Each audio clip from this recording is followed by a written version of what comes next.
Hoy día vamos a tener un evento muy especial, es la presentación de la obra de el maestro Echeverría, de Nicolás Echeverría, director de cine, y vamos a presentar dos de sus obras. Una primera que es un cortometraje, me imagino que es así, ¿verdad? Y después un largometraje que es Cabeza de Vaca, el cual lo vamos a presentar completo, y terminando estas presentaciones, estas películas, pues ustedes van a poder participar y preguntarle al maestro Nicolás Echeverría pues sus comentarios, sus dudas, en fin, porque creo que son obras importantes, no son actuales, ya tienen su tiempo, creo que es 1990, Cabeza de Vaca, ¿verdad? Ha formado parte de algunos festivales con mucho éxito, así es de que quiero presentarles al maestro Nicolás Echeverría. Si es tan amable, Nicolás, si eres bienvenido a la Facultad de Artes.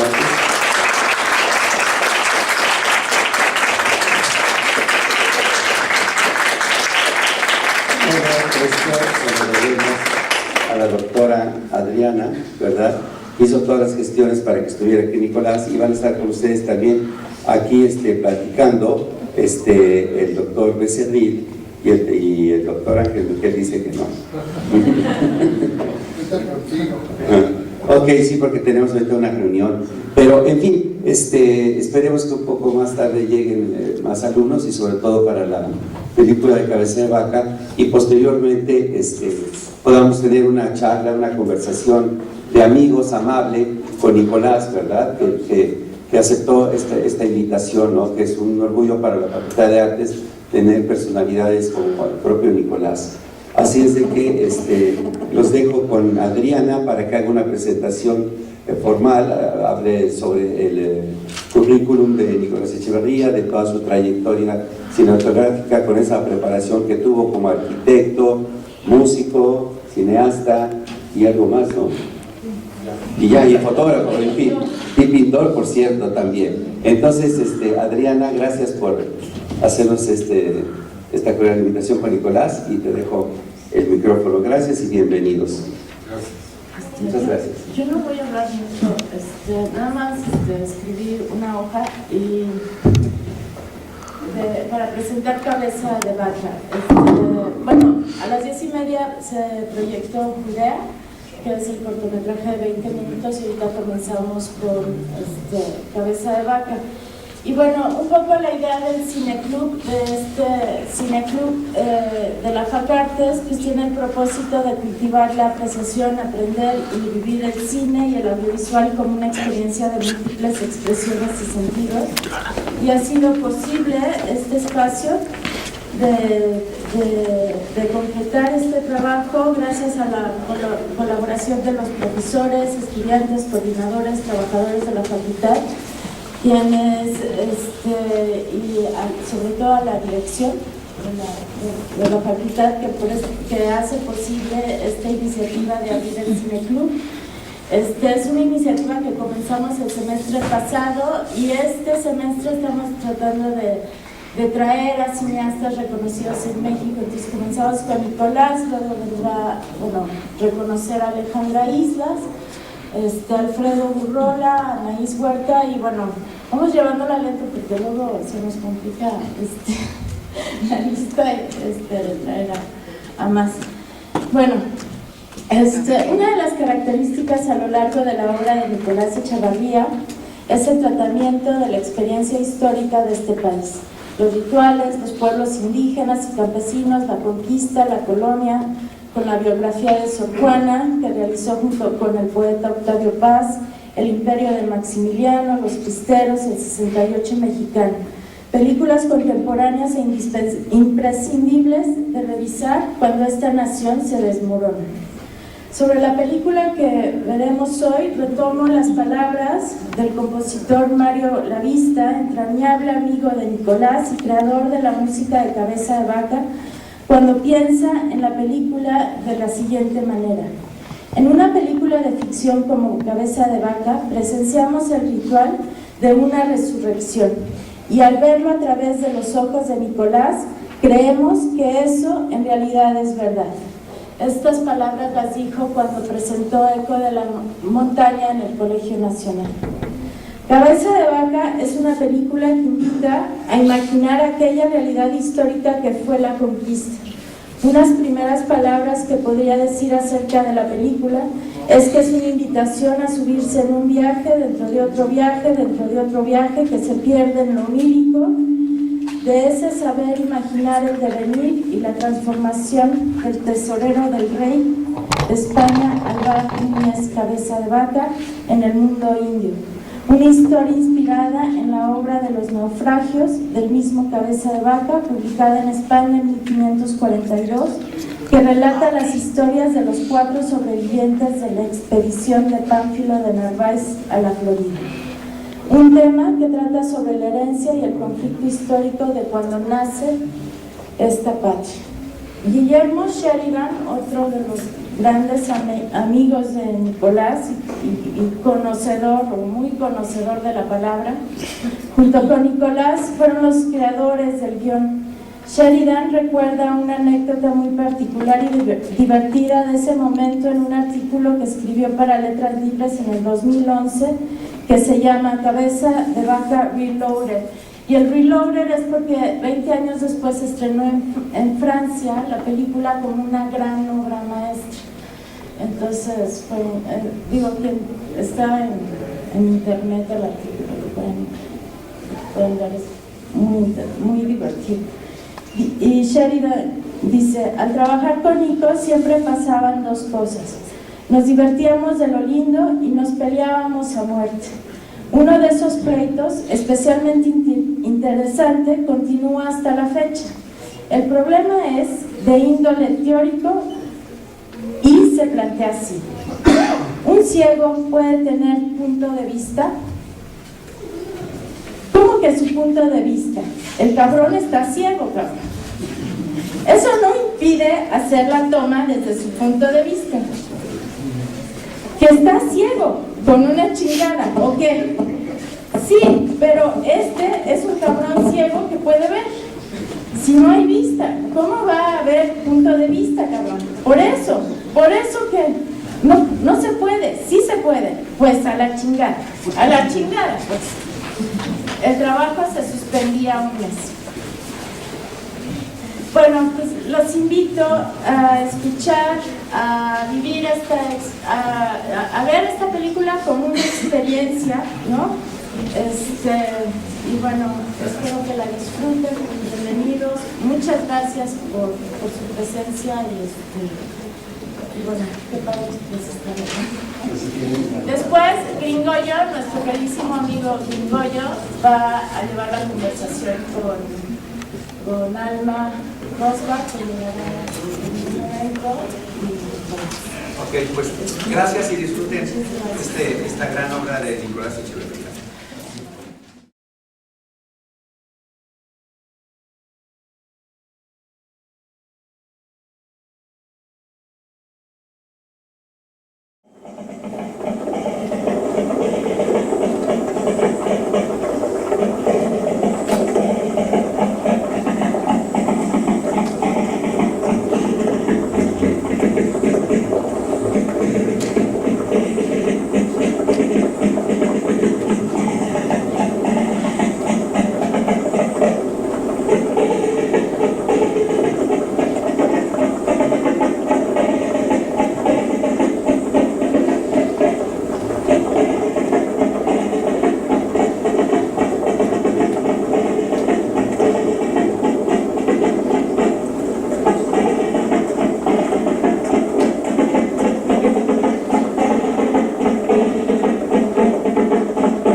Hola, muy buenas tardes.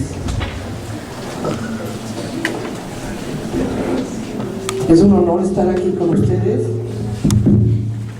En este caso, yo estoy invitada porque trabajo en la universidad, en el patronato universitario, y soy amiga de Nicolás. Mi nombre es Alma Rosbach, y tuve la fortuna de que esta película fuera el inicio de mi carrera cinematográfica.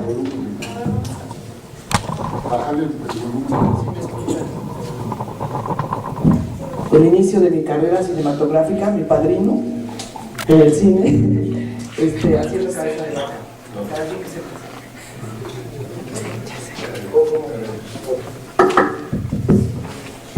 Bueno, yo soy Nicolás Chávez, el director de la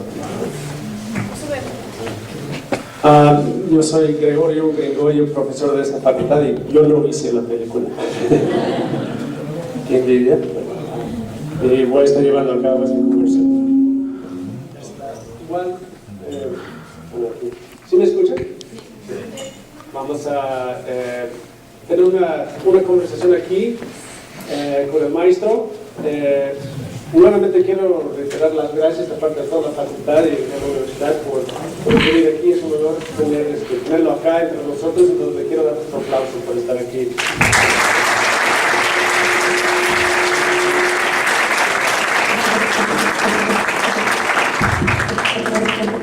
Lo que vamos a hacer es, primero vamos a arreglar el audio y después, bueno, con esta película hay una inmensidad de cosas de que se puede hablar, cosas técnicas, cosas sociales, la inmensa complejidad de llevar una actuación tan intensa en localidades tan remotas. Hay tanto de qué se puede hablar de esta película, y espero que la mayoría de las preguntas vengan de parte de ustedes durante este conversatorio. Bueno, ya no muevo la mano, ya me voy a quedar aquí pegada en el pecho, ¿no? Quisiera nada más empezar con una pregunta y después vamos a ver qué preguntas tienen ustedes aquí. Bueno, de uno de los muchos elementos de que se puede hablar, bueno, primero un comentario y después una pregunta. Es muy interesante, han habido muchísimas películas acerca llámale conquista, lo que fue la conquista de las Américas, y se habla siempre de la sublevación de los indígenas, pero se habla muy poco de la transformación de quien conquista. Eso es una de las cosas más fascinantes de esa película, ¿no? Primero ese comentario, y después esta película implicó una intensa colaboración, obviamente, con comunidades indígenas. Al parecer desde afuera están integrando costumbres rituales actuales por de aquel entonces en una recreación de un drama histórico, ¿no? Y obviamente esa colaboración, me imagino, implicó muchísimas cosas, tanto logísticas, cómo trabajas, cómo presentas un proyecto de tal magnitud en una comunidad indígena, y trabajaron con más de una, me parece. Y también cómo integras el elemento cultural en ese mismo drama mientras lleva a cabo la realización. ¿Nos pueden platicar un poco de cómo fue esa colaboración que se llevó a cabo con las comunidades? Bueno, voy a tratar de contestar primero por orden. En realidad no hay muchas películas sobre la conquista, son muy pocas. Una de las razones que México perdió por muchísimo tiempo hacer películas sobre la conquista, ¿no? La razón era que había los protagonistas de la conquista eran personajes muy estereotipados, y que el gobierno se había encargado de a darles cada uno un valor que desgraciadamente es totalmente falso. Pero sobre eso se basó mucho la cultura. Hasta la fecha los mexicanos todavía tenemos esa carga de Cortés, violador, español, cruel, etcétera, etcétera, de la Malinche, que era una puta, una traidora, de Moctezuma, que en un momento dado también, de cierta manera, un rey cobarde, el héroe es Cuauhtémoc, ¿no? Donde él realmente estuvo muy poco protagónico dentro de la conquista de México.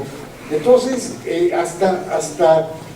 debo decir que hasta casi los 80s fue que empezaron a haber pretensiones no de mexicanos, de otros. Orson Welles fue uno de ellos, el otro fue Michael Douglas, Kirk Douglas, incluso Steven Spielberg, Werner Herzog. Todos tenían proyectos de hacer películas sobre la conquista y ninguno en un momento tuvo éxito, ¿no? Y realmente sobre este personaje, Cabeza de Vaca, sí, efectivamente es uno de los personajes que llegó a un mundo que en esa época era como ir a Marte. Nadie sabía con qué se iba a enfrentar. Así podías llegar y encontrarte con unos monstruos, dinosaurios o seres humanos. ¿Soy yo? A lo mejor estoy transmitiendo una intensidad al micrófono. Entonces, digamos que ahorita que mencionas lo del realismo mágico, en su discurso, García Márquez, cuando recibió el Nobel, dijo que una de sus principales influencias de su vida había sido los naufragios de Cabeza de Vaca. De alguna manera, ahora hay que tomar en cuenta una cosa, que en esa época no eran novelas, no era una invención, no eran inventos. Él estaba relatando... No puedes pasar por aquí. No puedes pasar por aquí. Pero era precisamente eso, la falta de conocimiento del nuevo continente y todas las perspectivas que ellos se podían enfrentar, desde los peores peligros, bueno, hasta las ciudades de oro, los personajes estos increíbles, con ojos en los pechos, en cabeza. Bueno, hay una serie de especulaciones que están, de hecho, documentadas en libros, ¿no? Que muchos de los que oían hablar del descubrimiento del Nuevo Mundo trataron de ponerlos grabados, ¿no? Hay muchas ilustraciones maravillosas de las versiones sobre el Nuevo Mundo que son sobre esa ficción. Entonces, en otro aspecto también, Cabeza de Vaca es uno de los tampoco singulares, hubo varios. El primero fue Gonzalo Guerrero, que cayó en las costas de Yucatán, de Quintana Roo, que después de una tragedia que todos los españoles iban a poner, fueron sacrificados todos. Él vivió en la zona maya desde 1511 hasta que Cortés llegó, creo que 1517, por ahí, 18. Y él se integró al mundo maya y fue el primero que tuvo una mujer maya, hijos mayas, y que murió peleando del lado de los indios en contra de los españoles, él siendo español. Y en el caso de otros participantes de la conquista, fueron muchos los frailes también, los que al principio actuaron con desconfianza y se dedicaron a quemar códices, a destruir las esculturas, porque todo para ellos era obra del demonio. Según ellos, como Cristo no había llegado a esa tierra, todavía el demonio era el Señor y dueño Señor de todo ese territorio. Entonces estos, no hay que confundir, era otra cultura y eran otros tiempos, pensaban eso, pensaban que el demonio era el dueño de las tierras de América y que por lo tanto había que combatirlo primero. Pero que fue un pretexto también para la conquista, el hecho de la conquista espiritual también. Pero por ejemplo, muchos de los frailes, Bartolomé de las Casas, Vasco de Quiroga, muchos de ellos empezaron destruyendo y luego de repente se dieron cuenta que estaban cometiendo un error gravísimo y después, San Fernando de Sagún, el Códice Florentín, se dedicaron a rescatar lo que pudieron después de haber prácticamente destruido todo, ¿no?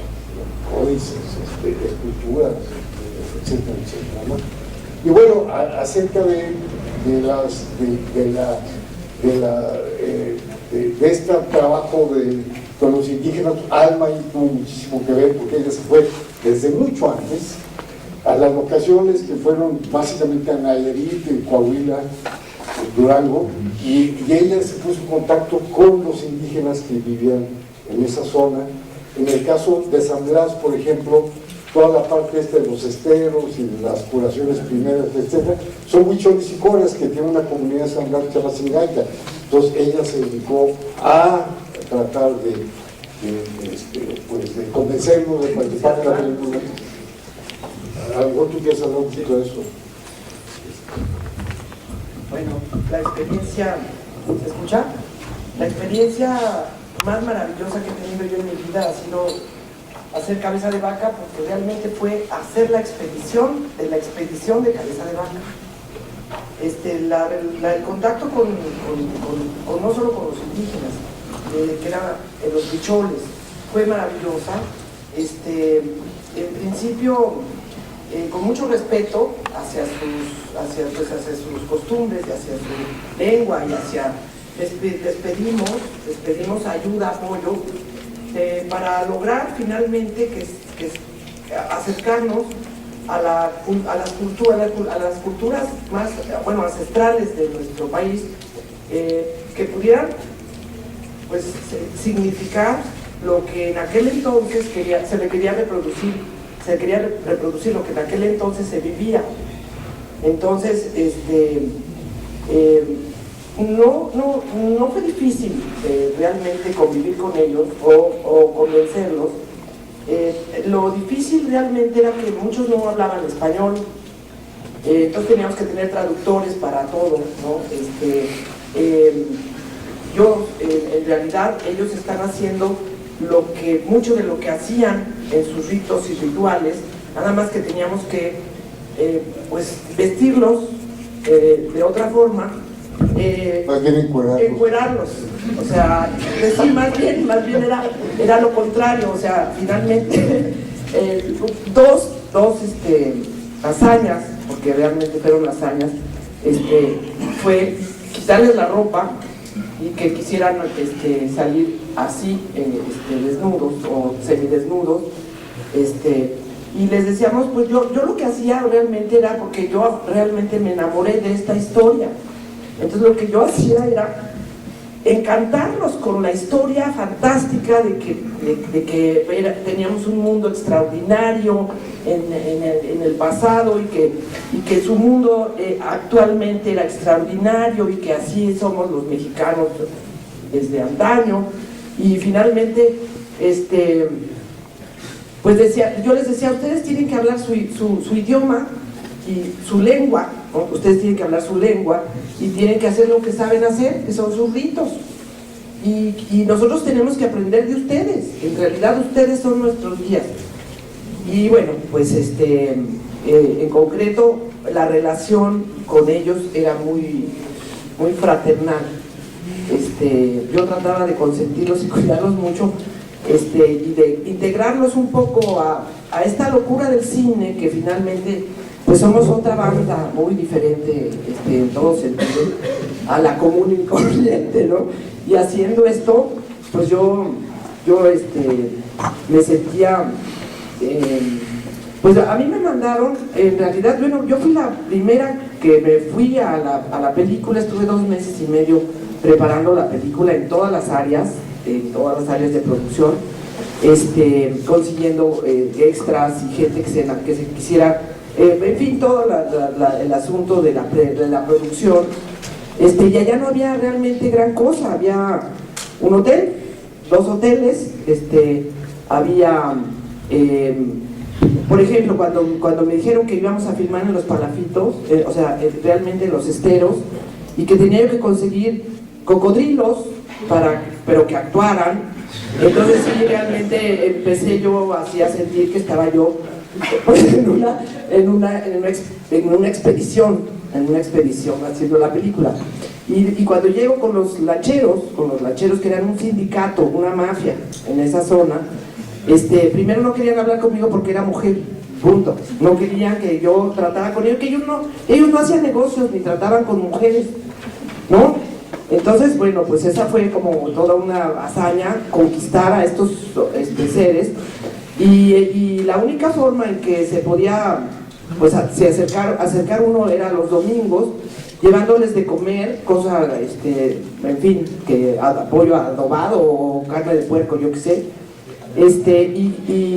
llevándoles una botella de aguardiente de la zona, y tenía que tomar con ellos.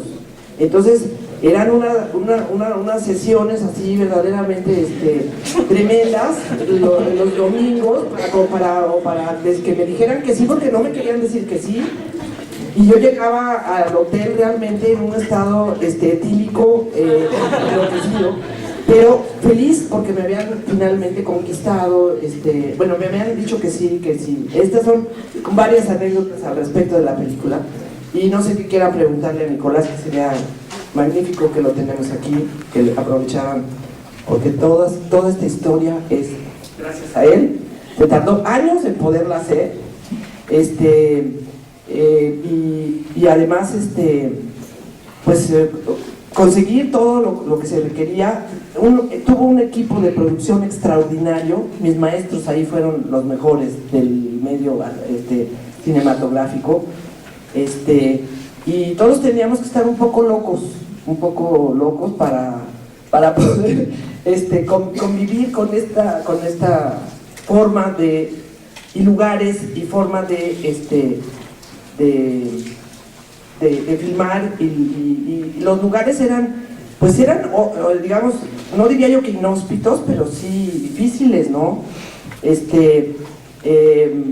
Yo recuerdo que ya cuando se despide la tribu, estábamos cerca de una ciudad en donde en el día estábamos filmando la despedida de Álvaro, de su tribu, de las tribus que lo siguieron, y empezaron desde las 6 de la mañana, obviamente, a cantar los gallos.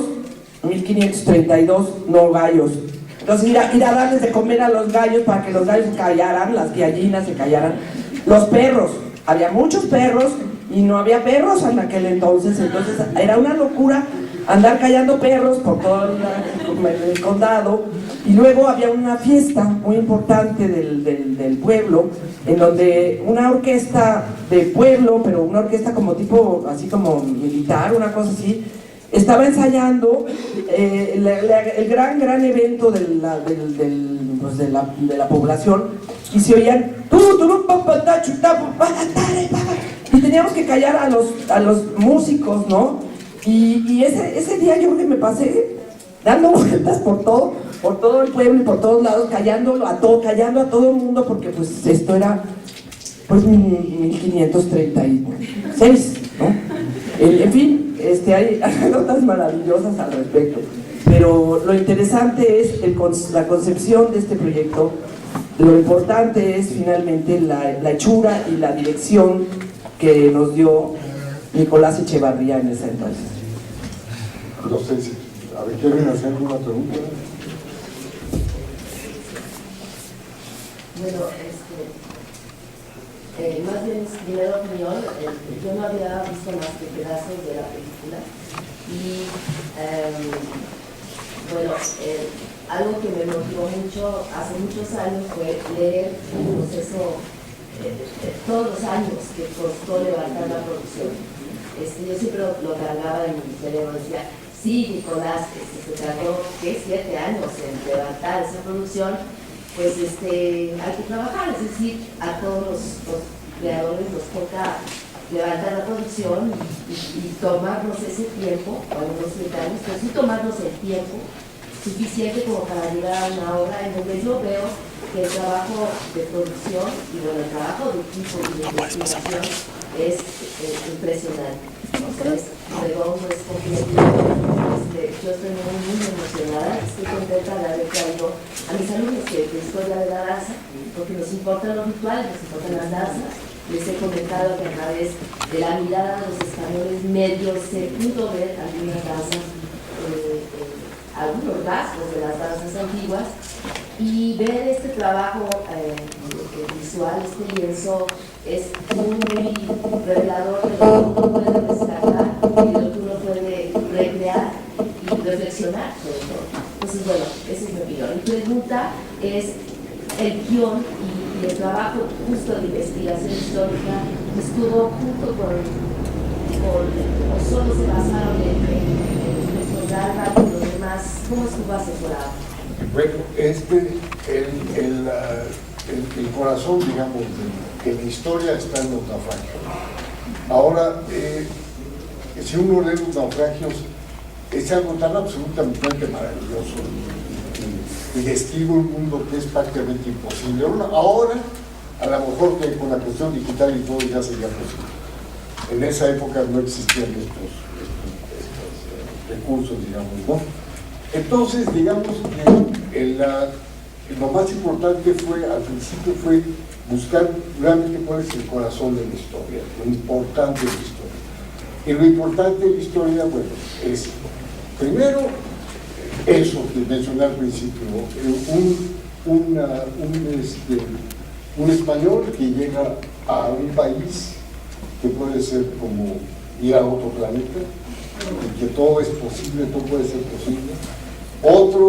Otra capa, digamos, es que se trataba de un tesorero, era el tesorero de la expedición de Pánfilo de Narváez, y que por el hecho de haber sido esclavo, de haber sido maltratado, en esta contradicción, muchos le llaman el síndrome de Estocolmo, ¿no? Cuando uno se enamora de sus secuestradores, ¿no? Él se convierte en un místico, y que finalmente eso realmente es una historia real. O sea, Cabeza de Vaca, en estos 8 años de esclavo, de captividad, de maltrato, de que vio a sus prácticamente 600, no que los vio, pero se enteró de que los 600 miembros de la expedición, la mayoría de ellos habían muerto en la expedición. Solamente 4 sobrevivientes. Fue algo tan terrible, pero que en un momento dado le dio un giro muy interesante a la historia, porque él, al contrario, fue empático con el mundo que había encontrado, y por cuestiones que son entendibles. Yo me acuerdo cuando yo hice mis primeros viajes a la Sierra Buchona, cuando era muy joven, hice mis primeras películas. Lo primero que llegaban los buchones y te preguntaban era: oye, ¿usted sabe curar? Y te llevaban con un niño, ¿no? Cuando tú les decías: es que yo no curo, no soy doctor, pero el solo hecho de ver que vienes de afuera, que eres blanco, que perteneces a otra civilización, la primera pregunta siempre te hacían es si sabías curar.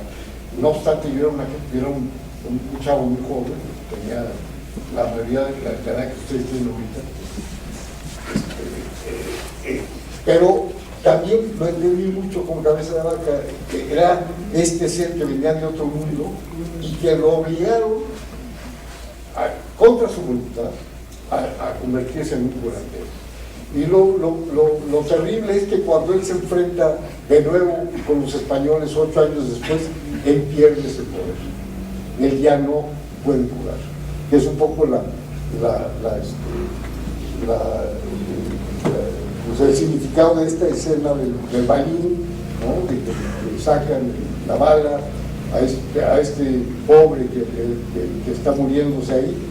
Y él, a pesar de haber curado y de haber incluso resucitado a alguien, que eso en Cabeza de Vaca está también, él resucita a un muerto, ¿no? Bueno, entre comillas, ¿no? Eso es lo que él relata en los naufragios. Cuando tiene otra vez el contacto con los españoles, pierde ese poder, y no solamente pierde ese poder, que se enfrenta a una realidad de su gente que él ya no puede tolerar. Él ya cambió, y ya él, en su actitud hacia los indígenas, ya no es la misma que tienen sus compañeros cuando llegan, y que básicamente como se enfrenta a uno de los peores personajes crueles de la conquista de México, que es Nuño Beltrán de Guzmán. Nuño Beltrán de Guzmán fue el fundador de Jalisco, de Guadalajara, de toda, hasta fue a Nayarit, fundó las ciudades más importantes de Nayarit, siguió hasta Sinaloa, y allí en Sinaloa se encuentra con Cabeza de Vaca. Y este señor era un hijo de la patada, era un esclavista, se dedicaba a esclavizar a los indígenas y es uno de los personajes más crueles documentados en la historia de la conquista. Ahora, imagínense ustedes este personaje que llega a ser empático con los indígenas, encontrarse con este monstruo, pues tiene un shock cultural espantoso.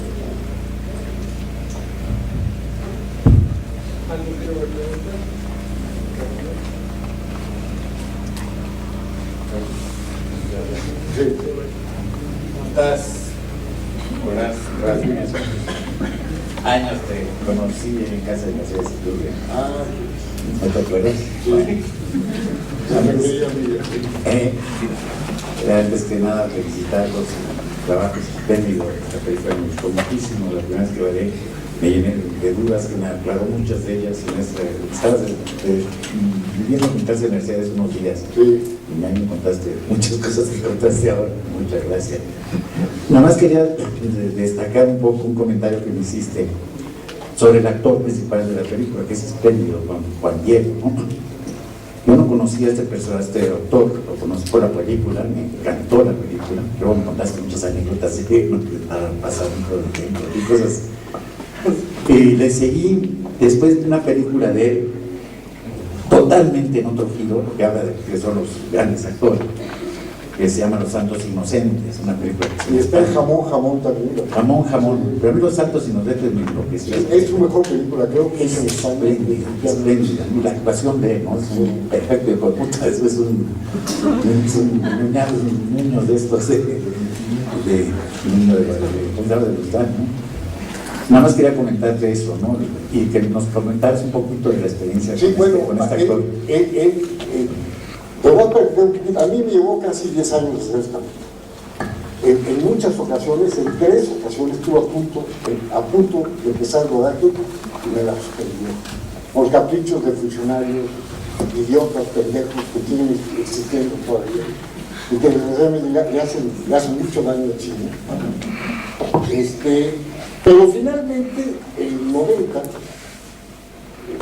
89, 90, viene una coincidencia que nos favorece a todos. España está celebrando los 500 años del encuentro. Insistía que el encuentro, no la conquista, sino el encuentro de los pueblos. Y entonces de repente llegan los españoles a México y dicen, a ver, queremos hacer una película sobre la conquista. ¿Quién tiene un guión? Y ahí empezó todo. Yo ya había contratado a otro actor para hacer cabeza de vaca, era Emilio Echeverría, que está en Amores Perros. Yo había hecho un casting totalmente diferente. Todas las personas ya no los pude volver a juntar, ya todo el mundo estaba haciendo otras películas. Y los españoles me impusieron, ellos entraban con una condición, de que el actor principal fuera español. Entonces a mí me dieron a escoger entre muchos ahora famosos, Antonio Banderas, de los que están así, ahorita muchos famosos en Hollywood, y yo había visto una película con Juan Diego que hacía el papel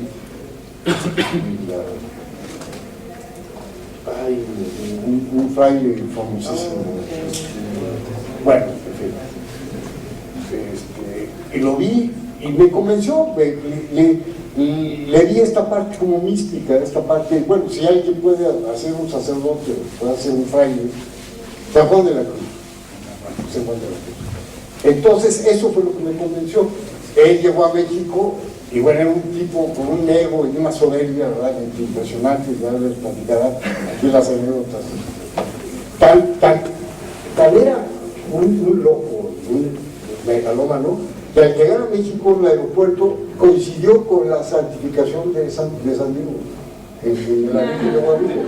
Y en todas las planas de los periódicos decían Juan Diego es santo. Él pensaba que era por él, porque él se llama Juan Diego. Entonces, ¿ya viste que estoy en todos los periódicos?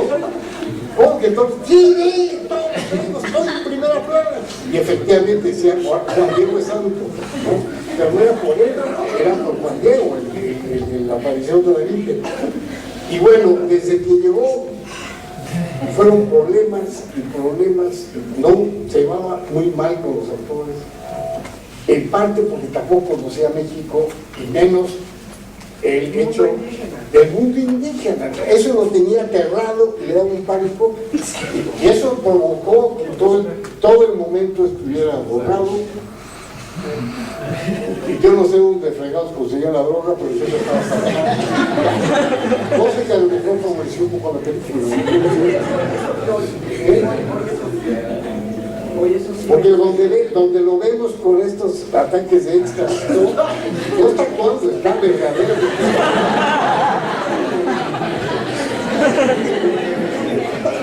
El consejo más importante del día, ¿eh?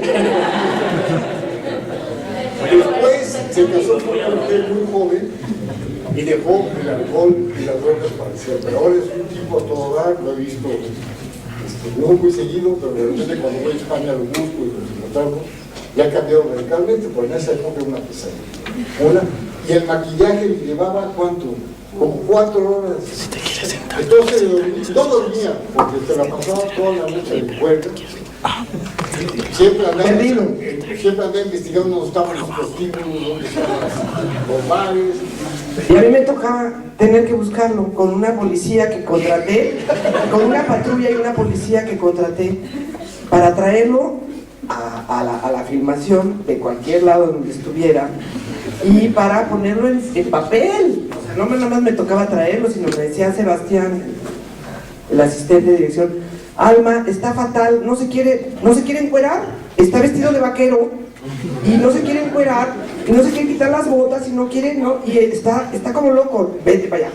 Y esa fue una vez que a mí me dieron 2 días después de 3 meses de no y venir a México. Y cuando llegué todo era un caos. Era justamente cuando se iba a hacer la escena de que despierta a la muerta, ¿no? Y bueno, pues el asunto es que entro al camper, ¿no? Y entonces lo ponía así, vestido de vaquero de negro, como así vaquero gringo, y ponía una grabación que él le había pedido a los huicholes que se la hicieran para tomar ese tono, ¿no? de la lengua y de los ritos, y entonces le cantaban, ¿no? Y entonces, bueno, yo no recuerdo exactamente pero sí me acuerdo que de repente él hacía, tararí, hablaba y repetía cosas que no entendía, por supuesto, y yo decía, está metiéndose en papel, o sea, ahorita es el chamán. Pues no, resulta que estaba en peyote. Y que era muy difícil de entablar cualquier tipo de relación con él, y lo único que me pedía es que le trajera una botella de tequila.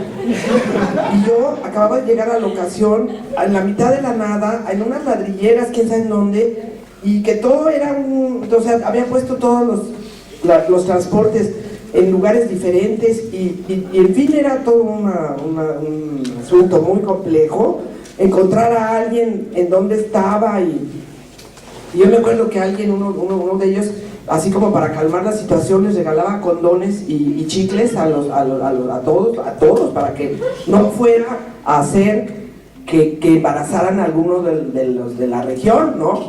Entonces yo decía, esto sí ya no entiendo, a ver, un momento. Entonces, a comprar la botella, mandé a uno de los que sí conocía, en fin, mandé a comprar una botella, le dije, pequeña, por favor, y entonces así convencí a que se encuerara, en primer lugar, y que se pusiera la tanguita esta, y que se dejara maquillar, y entonces, bueno, pues yo hacía mucho de maquillista, de vestuarista, de muchas cosas, de asistente de dirección y cosas así, que aprendí muchísimo.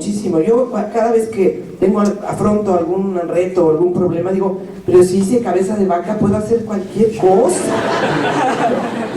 Bueno, pues entonces así fue. Bueno, y obviamente él dormía mientras lo maquillaban, que era el único momento que estaba tranquilo. Y el maquillista de Juan Diego es Guillermo del Toro. Y fue una de sus primeras películas. Ya había hecho una peliculita él, pero él fue el que se dedicó a maquillar a los niños todo. Una cosa muy importante de la película es que se conjuntaron muchos talentos de primerísima. Alejandro Luna, el gran escenógrafo del teatro, quizás el mejor y de los mejores que ha habido en la historia del teatro en México, fue el diseñador de la cruz.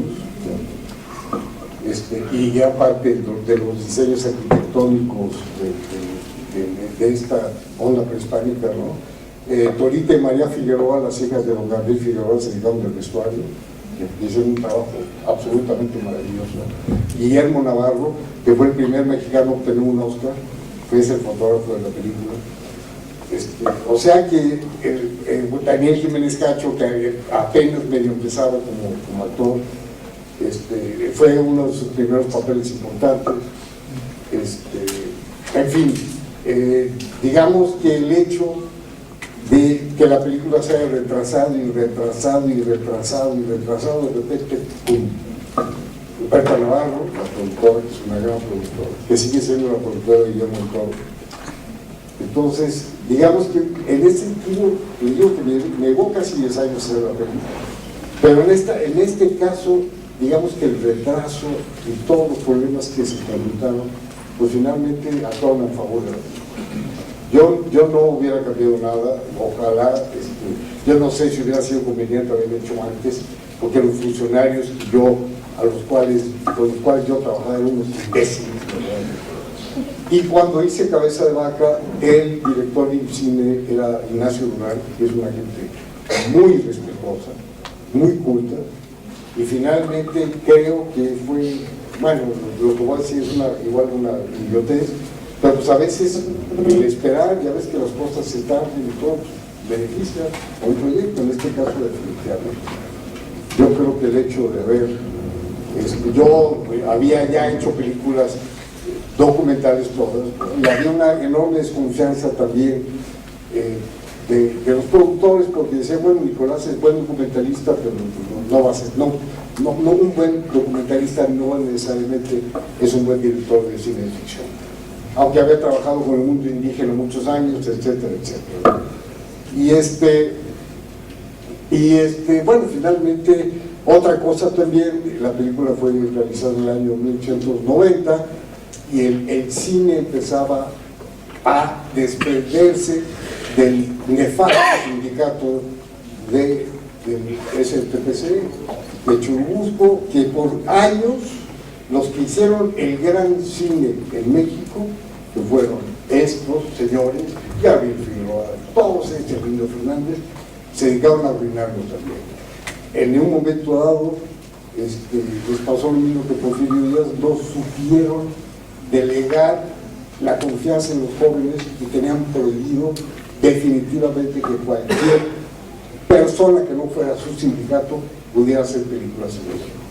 En tiempos de Salinas eso se liberó y en un momento dado empezamos muchos, no solamente yo, muchos, Cuarón,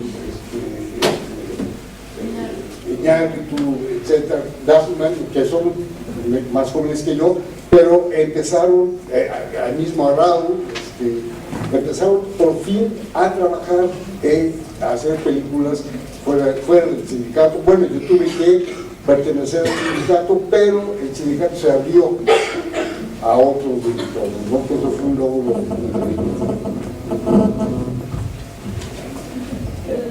Yo quisiera nada más apuntar que el que tú permitieras que el lenguaje corporal estuviera más presente, tal vez es esta experiencia de documentalista, es decir, no caíste en la tentación de los diálogos, ¿no? Yo de pronto incluso como espectadora decía, ay, que ya hablen español un poquito, pero dije, no, estoy viendo otras cosas porque no están hablando tanto y el cuerpo está hablando. Vi ese borracho o peyote, finalmente tú como director permitiste esa corporalidad en el ritual. Es magnífico, es una danza hermosa, de ritual, expresiva, sumamente expresiva y hermosa. Y en ese sentido, bueno, te agradecemos. Y la presencia de la música, justo con ese silencio, es todavía más presente, es preciosísimo. Gracias. De hecho, bueno, un poco en ese mismo tono, el hecho de que, bueno, fue una decisión obviamente muy a propósito de no poner subtítulos cuando están hablando idiomas Sí, porque indígenas. cuando se exhibió en Alemania, la película que tuvo una corrida comercial allá, me reclamaron que por qué no tenían subtítulos cuando hablaban los indígenas.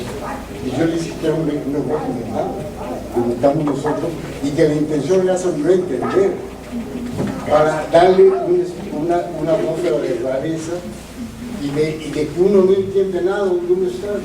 O sea, fue intencional, el único idioma que se entiende es nada más. Que en la mayoría es huchol, ¿no? Los hucholes son los que hicieron la cama sonora que le da verosimilitud a todo ese mundo indígena, ¿no? Son ellos los que hablan al fondo, los que cantan, y de hecho una de las ceremonias de la gigante es una ceremonia huchola. Están ellos haciendo una ceremonia, ya no están actuando. Yo les pedí que ayudaran y que hicieran realmente una ceremonia como si estuvieran curando a la. Entonces eso fue, para mí es una de mis escenas favoritas, la curación del gigante. Claro, lo de la iguana, que fue también, originalmente era un mayate y el mayate nunca actuó bien. Entonces tuvimos que conseguir una iguana, y la iguana sí fue muy buena actriz, se quedó la iguana, ¿no? Otra cosa que debo mencionar que es muy importante es la cruz. La cruz se hizo con papel aluminio, perfectamente retirado. El diseño es de Alejandro Luna, y los que la cargan son soldados del mismo tamaño. Tuvimos que hacer un casting, y la escena tiene una simbología como muy interesante. Yo decidí que no estuvieran custodiados por españoles, que nada más tuvieran un solo tambor guiando a la cruz y a los esclavos, como una especie de símbolo de que la riqueza de nuestro continente, la riqueza de nuestro país fue lo que ocasionó de alguna manera la avaricia y la conquista del oro, la plata, etcétera, etcétera. Entonces es una cruz de plata, y todos los que la cargan son soldados del mismo tamaño, y todos van al mismo paso. Por eso la cruz no se hace así, va como si estuviera deslizándose sobre hielo, pero no tiene idea del trabajo que fue, porque fue una sola toma, porque no podemos hacer dos tomas porque teníamos que no tener huellas en el desierto. Entonces se hizo con una sola toma, y inmediatamente se ve en la película, empezaron a enregrecer las nubes, cayó un chubasco y ya la cruz se destruyó, porque había otra intención. De repente coincidió con la visita del Papa, con el otro Papa, y la intención era dejarle el desierto la cruz para que el Papa la viera desde el avión.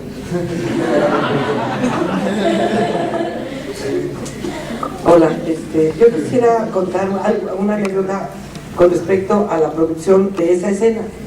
Resulta que, bueno, me mandan estábamos en Parras, Coahuila, pues se empieza a conocer a los lugareños en todas las locaciones, y entonces resulta que de momento me dicen que tengo a 100 soldados que tengo que atender, oye, y que entonces vamos a hacer la escena de la cruz. Yo había ido en muchas ocasiones a ver la cruz, porque yo pues les tenía que señalizar en el guamuchil número 1 a la derecha y en la piedrita a la izquierda, y a ver cómo llegábamos a la mitad de la nada en ese desierto, y entonces ya ver cómo iba la obra, cómo iba el avance de la creación de la cruz. Y bueno, el asunto es que la noche anterior llueve a rabiar. En 40 años no había llovido nunca ahí en esa zona, y llovió de muerte. Entonces mi preocupación la noche anterior era cómo íbamos a poder entrar todos al desierto. Y entonces, bueno, Berta Navarro, la productora, mandó al escenógrafo a buscar otro camino, y aquel tuvo que irse, pues sí, la madrugada, a caballo, con otras personas de la localidad, a buscar otro camino para poder llegar, encontró el camino, pero con el lodazal, etcétera, etcétera, pues se cae y se cae y se lastima. Entonces él no nos podía llevar. Entonces llega el camión, el autobús de los soldados, y me dice, pues dice que no podemos entrar a esa locación ese día porque nos íbamos a atascar. Entonces que llegan unos caballos gloriosos, ¿no?, carísimos, ¿no?, que no sabían ni qué comían y que teníamos que alimentar y que teníamos que, en fin, cuidar más que a la producción en sí, y que íbamos a hacer la escena de los caballos, y entonces me fui a buscar una locación que pudiera ser propicia. Ya se había visto alguna, pero a ver si no se había dañado con la lluvia esta tremenda de la noche anterior, y nos fuimos a hacer esa escena. Entonces me quedo con 100 soldados a mi cargo, que dónde los duermes y qué les das de cenar, y en fin, estas cosas, después de ir a filmar la escena de los caballos, que salió divina, o sea, gloriosa. Entonces yo dije, pues manta, o sea, al dueño de la fábrica de manta, que me dé manta, y cortamos manta para que se duerman, y pues son soldados, pues sabrán de esas cosas, ¿no? Y luego, pues, ¿qué les doy de cenar? Pues bueno, los sándwiches de la cena del snack que le teníamos a la producción, me los llevé todos los sándwiches se los quité a todos, y las aguas de los baños, fui por todas las aguas de los baños y se los di. Se quedaron a dormir. A la mañana siguiente nos fuimos, todos ya pudimos entrar por otro camino, y cuando llego ya con ellos, ya estaban montando con grúa, en fin, la cámara, y se veía venir una nube negra espantosa desde antaño, o sea, ya tenía mucho tiempo, y era una sensación de que si no filmábamos pronto, nos íbamos a quedar ahí ahogados, y que nadie iba a poder salir, o sea, nadie nos iba a poder sacar. Y entonces llegamos a la locación, que tenían hambre, no les había dado de desayunar, y le dije al capitán, oiga, capitán, pues fíjese que pues me apena mucho, pero tienen que encuerarse. Y entonces los soldados, los soldados no se encueran, no, eso no. Le dije, pues sí, fíjese que sí, porque miren, nosotros le ponemos una manta de cielo, sí, cubiertos así, y les ponemos su vestimenta, pues es lodo, los enlodamos de diferentes tonos y colores de acuerdo a las tribus inventadas en aquel momento, o de acuerdo a los barros que nos sorboraban suficientemente para poder emparejarle a todos, ¿no? Porque pues a veces le teníamos que meter café con amarillo, y a veces le teníamos que hacer azul con gris, y para que pudieran los extras tener todos el mismo maquillaje. Y entonces pues se venía la premura del tiempo, y les dije, bueno, pues tienen que desayunar. No podemos darles de desayunar ahorita porque ya estamos preparando la comida, ya todos ya desayunaron. No, pues aquí no hemos desayunado nadie, y tienen que desayunar todos los soldados en este momento lo que haya. Entonces ya comieron lo que les pusieron dar, y les dije, pues tienen que quitarse la ropa. Y entonces pues estaban muy enojados, muy a disgusto, mucho, no tienen a qué grado. Y resulta que entonces yo les pedía disculpas y les decía que pues es que así era, y que la historia de México, y que toda la antigüedad, y que todo el asunto de toda la conquista, y de toda la cuestión de todo lo que tenía de valor la película, y del wow, todo les decía yo así sentados ellos ahí en el comedor. Y entonces finalmente, bueno, pues ya el capitán les dice, pues ya, adelante, súbanse. Entonces se empiezan a quitar, imagínense, es como humillante para un soldado encuerarse, ¿no? Y pues así salieron, bajaron así con botas y con calcetines. Y dije, no, con botas ni con calcetines, tenemos que quitarles todo, porque pues los indígenas de aquel entonces, entonces, que les poníamos. Entonces me organicé mientras se desvestían, las cubetas del lodo que organizábamos ahí todos, y a todos les dije, bueno, pues vamos a hacer 10 filas, y como ya tenemos que estar listos, pues entonces, a ver, dígame, capitán, por favor, ¿cómo le hacemos para que todo salga muy rápido y que usted les dé indicaciones a ellos? Pues muy bien, a ver, soldados, de frente, ya, y enfrente de las cubetas, ¿no? flanco, derecho, ya. Entonces agarrábamos los lobos y le decíamos así, de media vuelta, ya. Y de no sé qué, y a darle, y pum, dos, y por el mismo paso. Y yo ya le había mandado decir a Berta Navarro que sí tenía que hacer la toma porque nos podíamos quedar en medio del desierto para siempre. Y entonces me decía que no, bueno, que en un momento que se estaba haciendo todas las preparaciones y demás.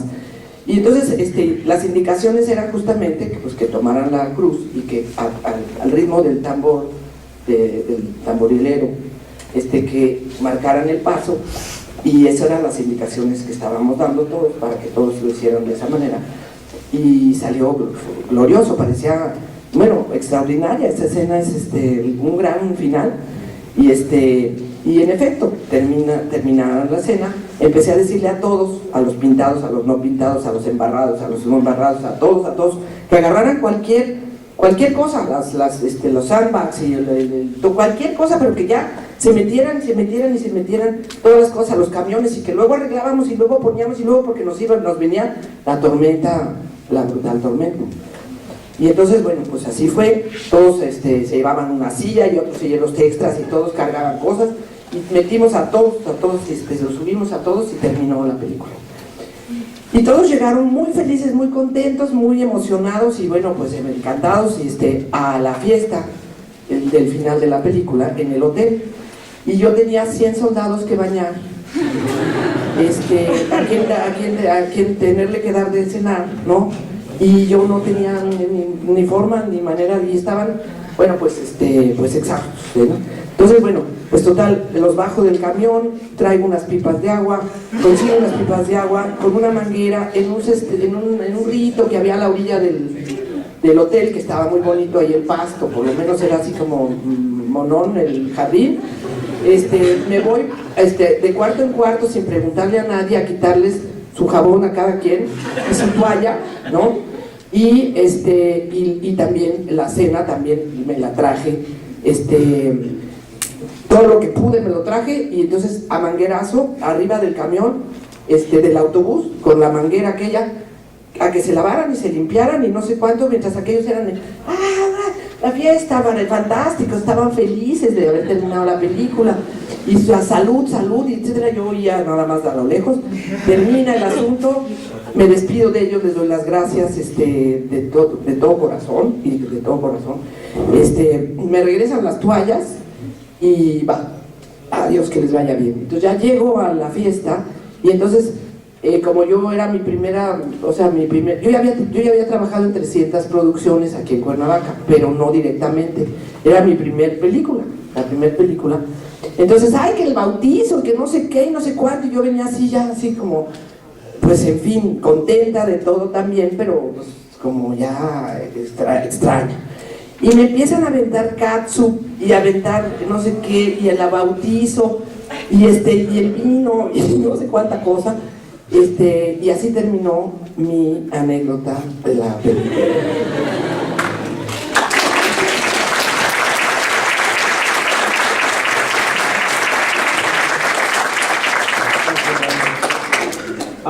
Tenemos más preguntas aquí entre nuestros alumnos, comunidad universitaria. Sí, bueno.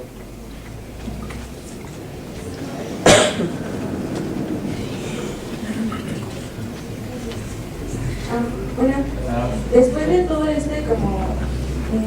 todos estos años de investigación sobre el tema, ustedes que estuvieron como involucrados en la producción de esta película, de manera personal, ¿con qué ojos ahora ven como este episodio en nuestra historia, ¿no? Que fue la conquista?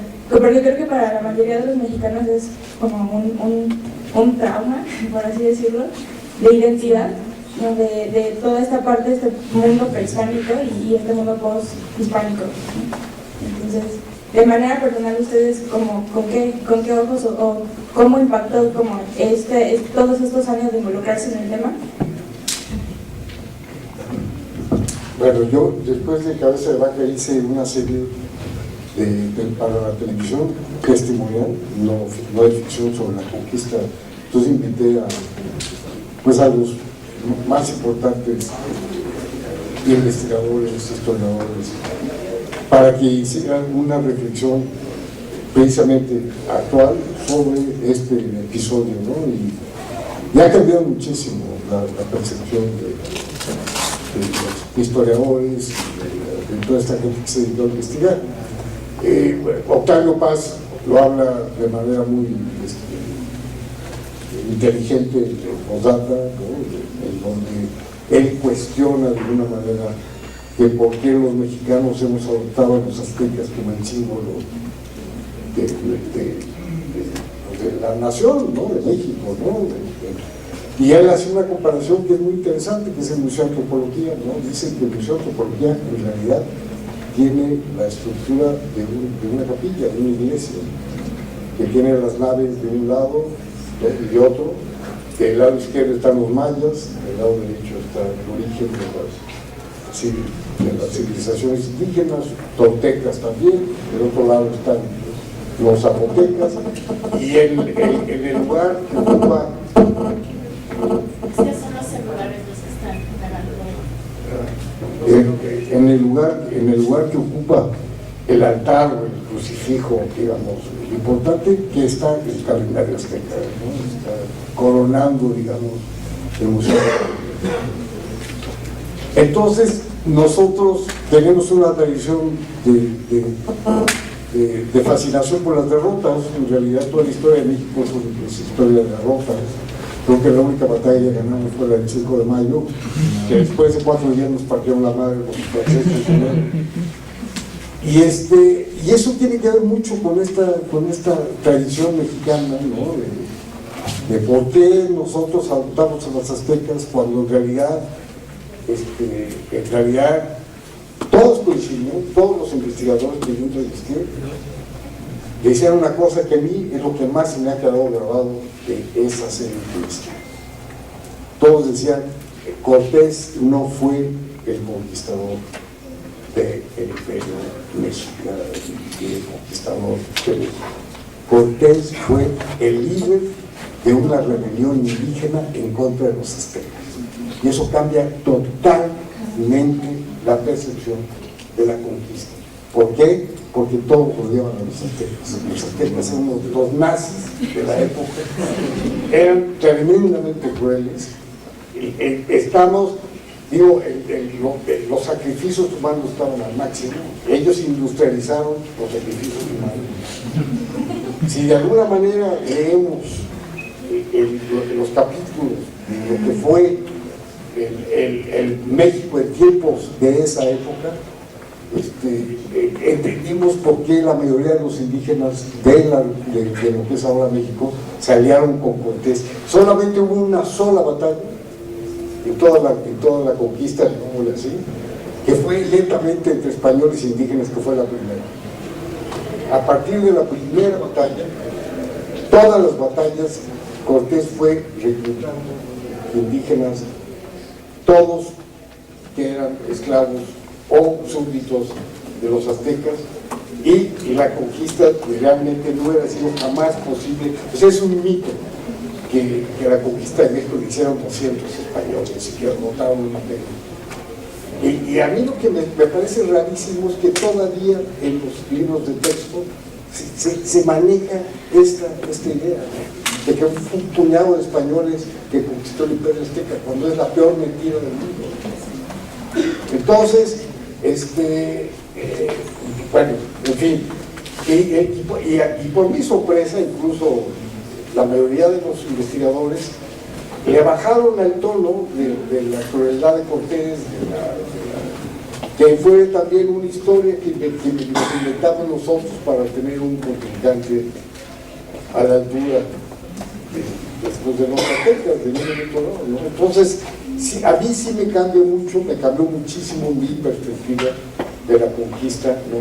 Cuando escuché a todas estas personas, todos ellos grandes historiadores, ¿no? Y con esta versión, que no es una nueva versión, que ha sido una versión difundida, pero que en un momento dado los mexicanos nos negamos a tomar esa versión como la definitiva.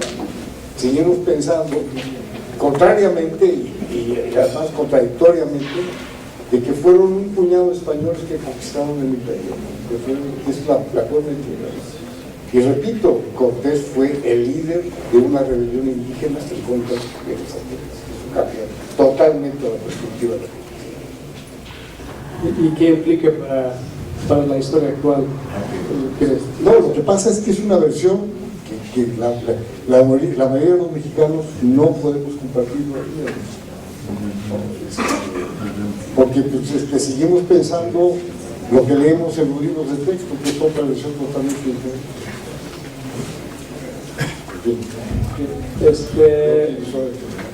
Sí, bueno, entonces si no hay otro comentario, pues yo nada más quiero nuevamente dar las gracias a Nicolás. Es un gran honor tenerlos con nosotros aquí en la Facultad de Artes. Es una increíble oportunidad.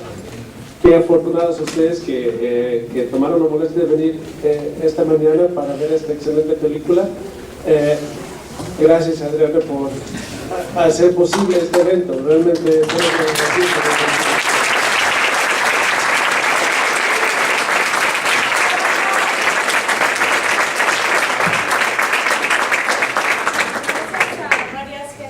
a María Eugenia, a Pepe, a Claudia, a toda la gente de Alberto, a Gregorio, a la gente del cine documental, a mis estudiantes que se dedicaron a discutir esto y están olvidados. Pues muchas gracias a ustedes por asistir. La verdad pues, lo agradecemos. Creo que necesitamos muchas más historias como estas y de compartir entre generaciones, ¿no? Estas experiencias son imprescindibles, importantes, valiosas y que existen en este país. Muchas gracias a ustedes. La nota de cine